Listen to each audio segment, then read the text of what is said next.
với như som pakwa November sang ni som ni pe ni ya lai mo ni selling ani ya ai la in kan mu hi sokarin thu pe kang in thia tu ti ni ya compensation eng man la lawa he nei tung kai chuak meka nei tu la min rong kala thia tu tin ron tia khotlang throi tu te bc le oime mh pon zu kala jati vak ngai nom lawa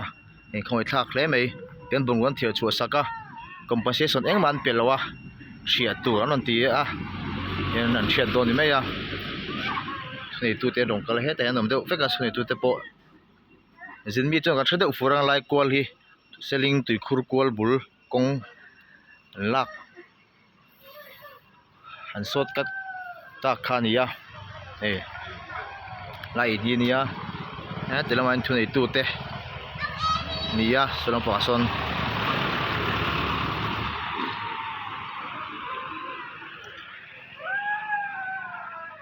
chen khat compensation la to che thadu lo kong pui nek ran ten online ma la kan chong si lewa sarkar tangin kong pui te potet pha nima sela compensation lami lo te tian an tile ania mai tu chen chungai khop mai ei tuna hianin tunang kai mek so slide tap so cheng meka anu le pa in boral towa an u naw hi so anoma an fa te nom puya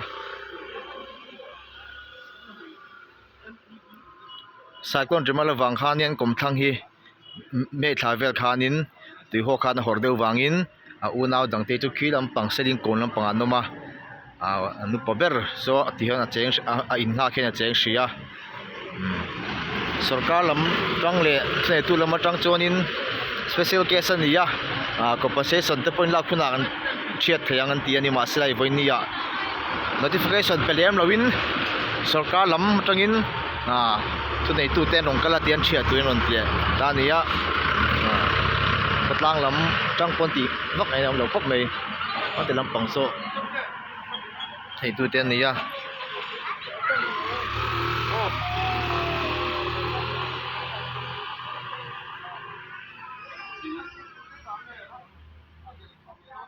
Uvel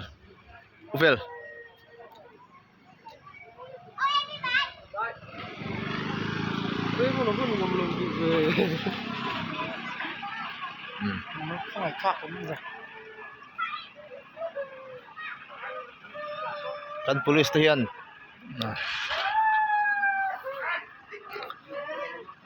kan polis te nia hian rong kala non thok rip khop mai heng ha hin bung ruan nia ki in nei tu ber trap rang mai ni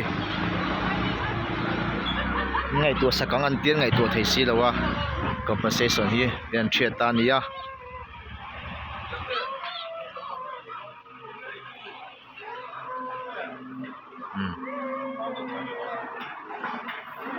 tian thia don nia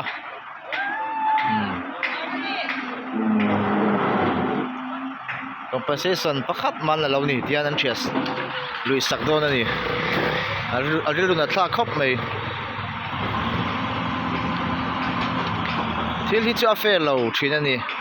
then compensation tam takan la in thiangai lo ten nia then compensation la shet thadu lo kong pida nek ran ten online thu nei tu ten ma la em chuang lawa ni ma sela venia hey compensation la mi alo compensation la lo an thia sak don nia compensation an lo ni ten thia sak loi thau ni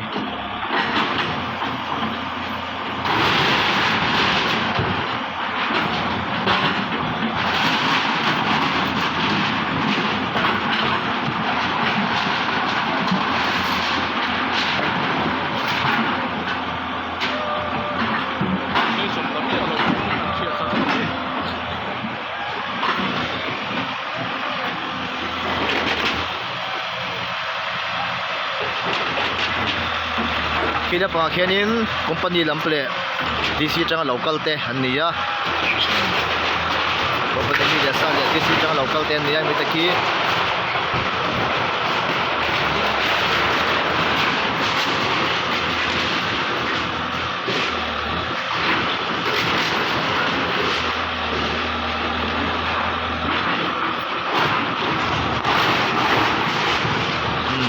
in nei tu ni ya ti son tap tu thi reng mai ni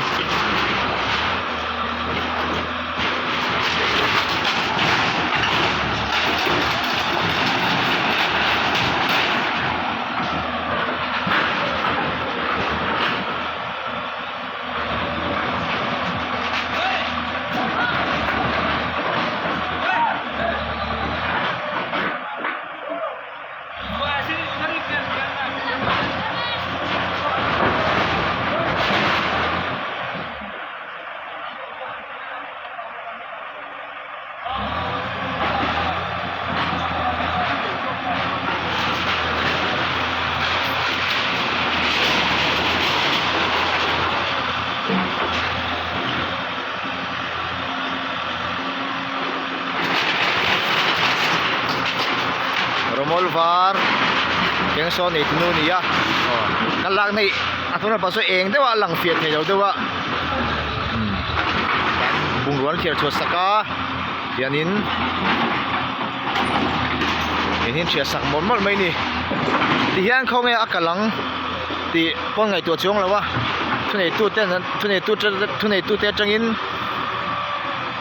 chena order kan huan tia yanon chen mai ni